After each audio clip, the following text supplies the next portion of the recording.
The impact of flood among students of UiTM Cawangan Negeri Sembilan.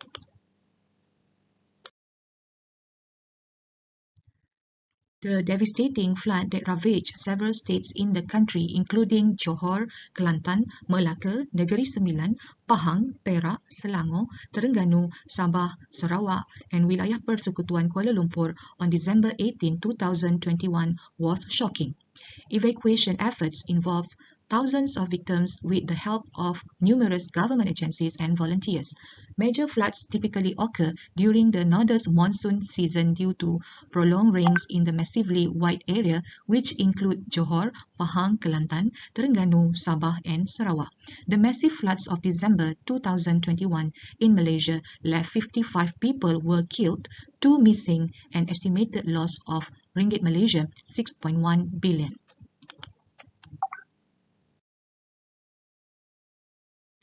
According to news reports, the catastrophic flood had affected 7,264 students of higher learning institutions.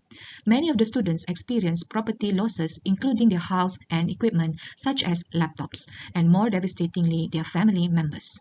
However, detailed studies on the impact of the flood on the students from UiTM Negeri Sembilan are still lacking. This paper, hence, takes it to task to discuss about the flood-related loss of property experienced by the students. The findings could assist university in determining the types of assistance that should be provided to the students, particularly in terms of study equipment. This would greatly facilitate the university management in staying vigilant and were prepared against similar future occurrence. The study was conducted quantitatively, using an online questionnaire that was distributed to 46 students affected by the flood. SPSS version 28 was used for data analysis. Besides, the report of damage by Statistics Department used as secondary data.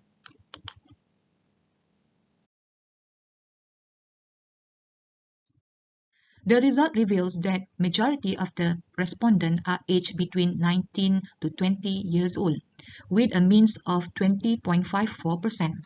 Most of the respondents are female. A total of 32.6% of the respondents are in semester 2. Most of the respondents, which is 84.8%, are from Selangor, followed by Negeri Sembilan and Kuala Lumpur and other states.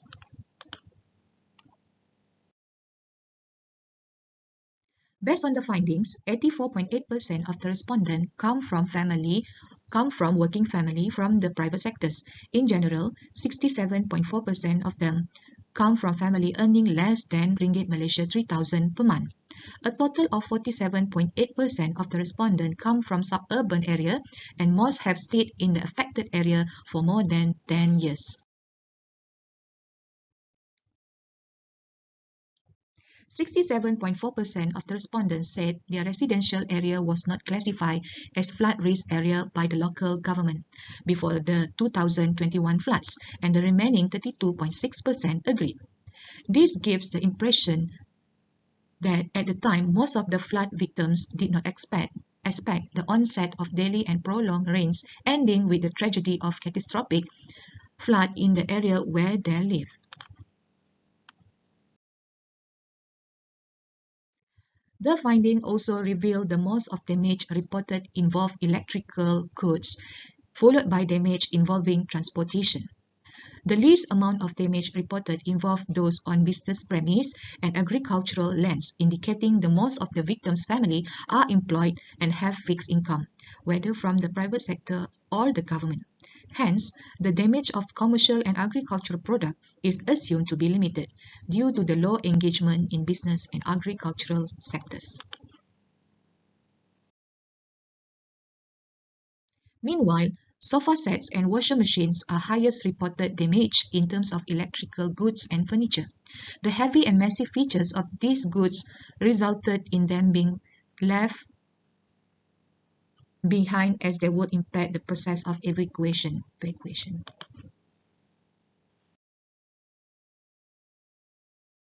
Those in Selangor were unaware and unprepared for the floods, unlike those in Kelantan, Pahang, and Terengganu, who have more experience dealing with the natural disaster. Many of the families of the students affected by the flood live in areas that are not classified as prone to flooding. Due to unforeseen sea event, the families of the flood victims were unable to move their furniture or other equipment to a safer place.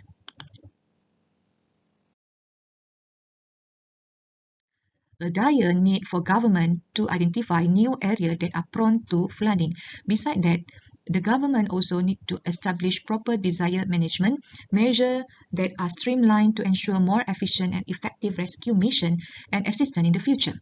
To conclude, the massive flood that hit Malaysia at the end of year 2021 was extremely shocking, particularly as it involved areas that were previously classified as non-risk areas.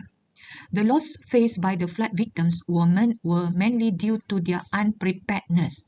This matter needs to be seriously addressed by various parties, especially in channeling early information about the changing of climate.